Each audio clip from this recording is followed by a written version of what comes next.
बहुत पुरानी बात है। विंध्याचल की पर्वतमालाओं तथा माँ विंध्यवासिनी के मंदिर के निकट ही मौनी बाबा की गुफा थी। वहाँ वो अपने 2 शिष्यों के साथ माँ गायत्री की अखंड साधना में लीन थे।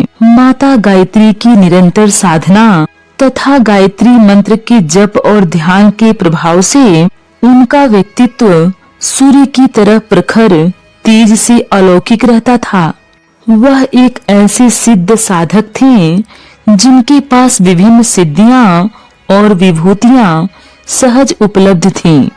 उनकी ख्याति दूर दूर तक फैली हुई थी, किंतु मौनी बाबा मौन व्रत के कारण किसी से बातचीत नहीं करते थे। उन्होंने 40 वर्ष से मौन व्रत ले रखा था। हमेशा मौन रहने के कारण ही लोगों ने उन्हें मौनी बाबा कहना शुरू कर दिया था। जब भी उन्हें किसी वस्तु की आवश्यकता होती थी, वे संकेत देकर या जमीन पर लिखकर समझा देते थे। वैसे बाबा की जरूरतें कुछ खास नहीं थी। 2 अंगोछा और लंगोट में काम चला लेते थे। भोजन में नीम, बेल और तुलसी पत्र पीस कर खा लेते थे। उनका जीवन पूरी तरह से एक तपस्वी का जीवन था। बाबा मौन भले ही रहते थे, लेकिन सबकी मनोकामनाएं पूर्ण करते थे। जो भी उनके पास आया कभी निराश होकर नहीं लौटता था, इसलिए सभी की उनके प्रति अटूट श्रद्धा थी। बाबा बड़े ही शांत, सौम्य और दूरदर्शी स्वभाव के थे। सूर्य के जैसा तेज उनके मुखमंडल पर हमेशा दीप्तिमान रहता था। जिनको मौनी बाबा के आशीर्वाद से लाभ होता, वह दूसरों को बताते थे। इसके कारण दिन प्रतिदिन उनकी गुफा पर लोगों की भीड़ बढ़ने लगी, जिससे उनकी साधना में विघ्न पड़ने लगा। लोगों की समस्याओं का कोई अंत नहीं, और फिर यदि कुछ ऐसा मिल जाए कि मस्तक नवाओ और समाधान पाओ, तो कौन चूकेगा। इसीलिए बाबा ने नीचे वाली गुफा में अपने 2 शिष्यों को बिठा दिया और स्वयं ऊपर की गुफा में जाकर साधना करने लगे। मौनी बाबा के शिष्य भी कोई साधारण चेले नहीं थे। उन्हें भी बाबा की कृपा से सिद्धियां प्राप्त थीं। इसलिए अब वही लोगों को आशीर्वाद देकर वहां से विदा कर देते थे। ज्यादातर लोग तो सांसारिक इच्छाओं की पूर्ति के लिए आते थे, इसलिए उन्हें उपयुक्त आशीर्वाद दे दिया जाता और वह संतोषपूर्वक वापस लौट जाते थे। मौनी बाबा जिस राज्य में रहते थे, वहाँ का राजा निसंतान था। राजा स्वभाव से बड़ा ही दयालु, पराक्रमी और धर्मपरायण था। उस राज्य में सभी सुख और प्रेम पूर्वक रहते थे। राजा की तरह रानी भी बड़ी ही धार्मिक स्वभाव की विदुषी थी। उन्हें दुख था तो केवल इस बात का कि उनके कोई संतान नहीं है। संतान प्राप्ति के लिए राजा और रानी ने विभिन्न ज्योतिषियों द्वारा बताए गए कई व्रत और उपवास किए, किंतु आखिरकार उन्हें निराश ही होना पड़ा। संतान प्राप्ति की चिंता में राजा और रानी नित्य निरंतर तिल तिल जल रहे थे। तभी महारानी को किसी दासी ने मौनी बाबा के पास जाने की सलाह दी। मौनी बाबा के चमत्कारों की कहानियां राजा और रानी दोनों ने सुन रखी थी, किंतु वह इतने निराश हो चुके थे कि अब उनमें कहीं आने जाने की इच्छा ही नहीं थी। किंतु रानी कहाँ हार मानने वाली थी। रानी ने राजा से मौनी बाबा के पास जाने की इच्छा व्यक्त की। पहले तो राजा ने मना किया, किंतु फिर रानी की बात रखने के लिए राजा ने फैसला किया कि मौनी बाबा को ही राज दरबार में बुला लिया जाए।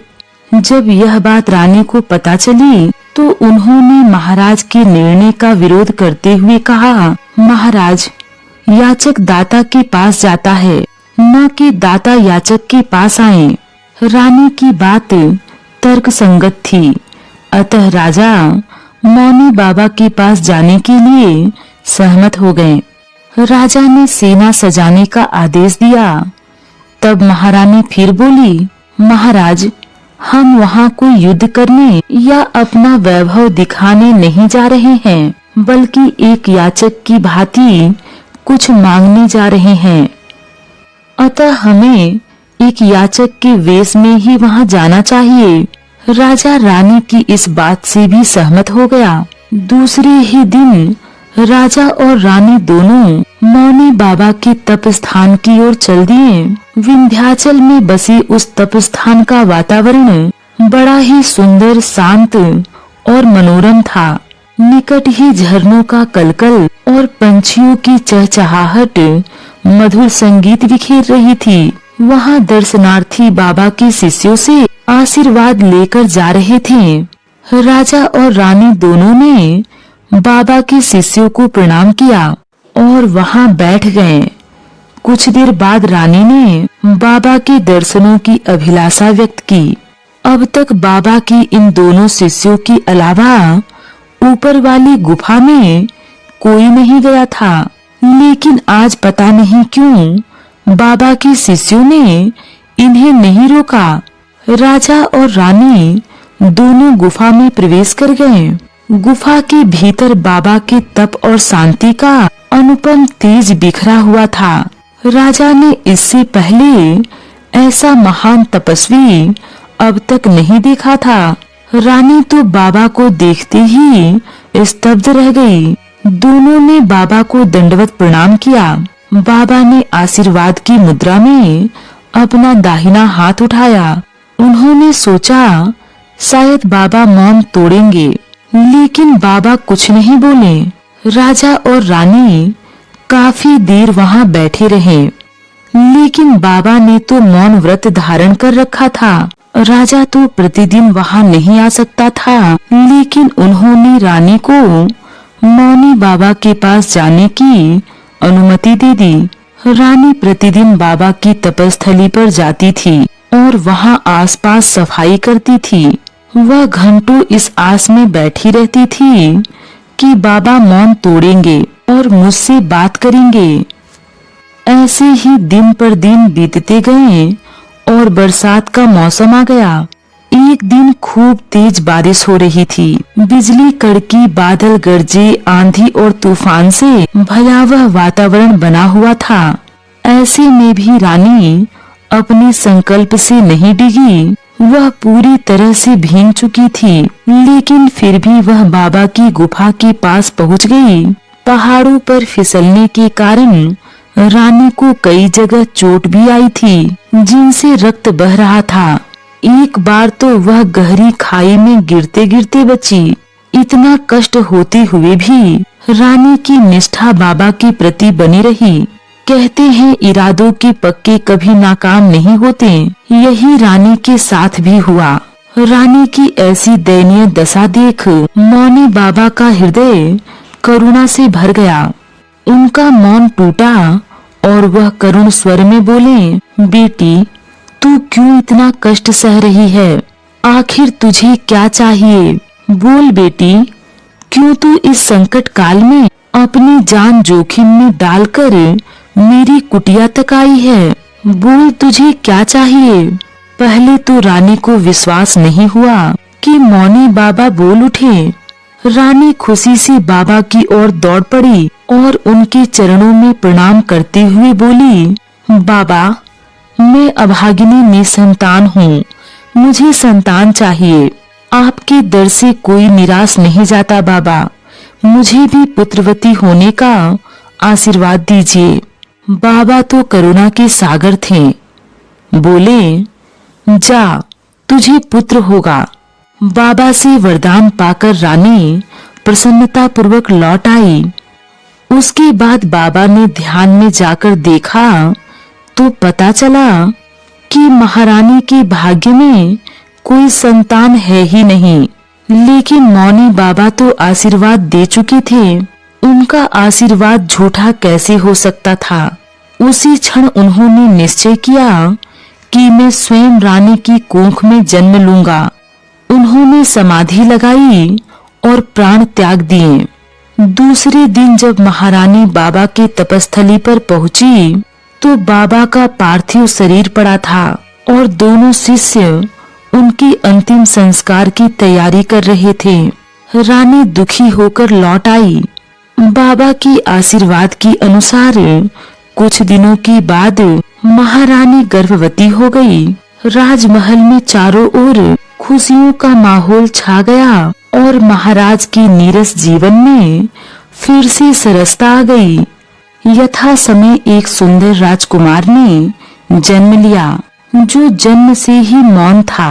राजकुमार सभी तरह के सुलक्षणों से युक्त था किंतु वह कुछ भी बोलता नहीं था। राजा ने अनेक वैद्य और ज्योतिषियों को बताया लेकिन कोई भी राजकुमार से एक शब्द न कहला सके। वैसे राजकुमार के शरीर में ऐसी कोई कमी नहीं थी कि उन्हें गूंगा कहा जा सके, लेकिन फिर भी जब सभी तरह के प्रयास निरर्थक हो गए तो राजा ने घोषणा कर दी कि जो कोई भी राजकुमार को बुलवा देगा उसे आधा राज्य दे दिया जाएगा। मेघावी राजकुमार ने कुछ ही समय में सारी विद्याएं सीख ली। एक दिन राजकुमार मंत्री के पुत्र के साथ आखेट खेलने के लिए जंगल में गया। हालांकि राजकुमार को हिंसा बिल्कुल भी पसंद नहीं था, लेकिन फिर भी वह मंत्री के पुत्र के साथ गया। उस दिन सिपाही दिन भर भटकते रहे लेकिन कोई शिकार नहीं मिला और शाम हो गई तो वापस लौटने लगे। तभी रास्ते में एक झाड़ी में से एक हिरन बोल पड़ा। सिपाही टूट पड़े और उसे मार दिया। हिरण की दयनीय दशा देखकर राजकुमार का हृदय करुणा से भर गया और वह बोल उठे, तू क्यों बोला? आज तू नहीं बोलता तो बच जाता। देख मैं बोला तो दोबारा जन्म लेना पड़ा और तू बोला तो तुझे मृत्यु के मुख में जाना पड़ा। बिना सोचे विचारे बोलना भी कितना दुख में हो सकता है। जब राजकुमार खुद से ये बातें कर रहा था तब मंत्री का पुत्र उसके पास ही खड़ा था। वह राजकुमार के बोलने से अचंभित था। उसने तुरंत राजमहल जाकर राजकुमार के बोलने वाली घटना राजा को कह सुनाई। पहले तो राजा को विश्वास नहीं हुआ, फिर उसने पूछा, क्या सच में राजकुमार बोलता है? राजा से झूठ बोलने की सजा तुम जानते हो ना? तब मंत्री का पुत्र बोला, आप खुद ही राजकुमार से पूछकर देख लीजिए महाराज, प्रत्यक्ष को प्रमाण की क्या आवश्यकता। भरी सभा में राजकुमार को बुलाया गया। सभी उत्साहित थे कि आज राजकुमार बोलेगा, लेकिन नहीं बोला तो मंत्री के पुत्र को फांसी की सजा होगी। राजकुमार आया और उसे बोलने के लिए कहा गया, लेकिन राजकुमार गूंगे की तरह ही खड़ा रहा। तब राजा को क्रोध आया और उसने मंत्री के पुत्र को फांसी की सजा देने का आदेश दे दिया। राजा ने सोचा, यह आधे राज्य के लोभ में आकर मुझसे झूठ बोल रहा है। जल्लाद आया और मंत्री पुत्र को फांसी होने ही वाली थी कि राजकुमार चिल्ला पड़ा, छोड़ दो उसे। राजकुमार के ये शब्द सुनकर सभी के चेहरे खिल उठे।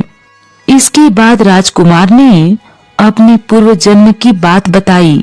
राजकुमार बोला, राजन, मैं विंध्याचल के पर्वतों में रहने वाला वही मौनी बाबा हूँ, जिसके पास आप और महारानी पुत्र प्राप्ति की कामना लेकर आए थे।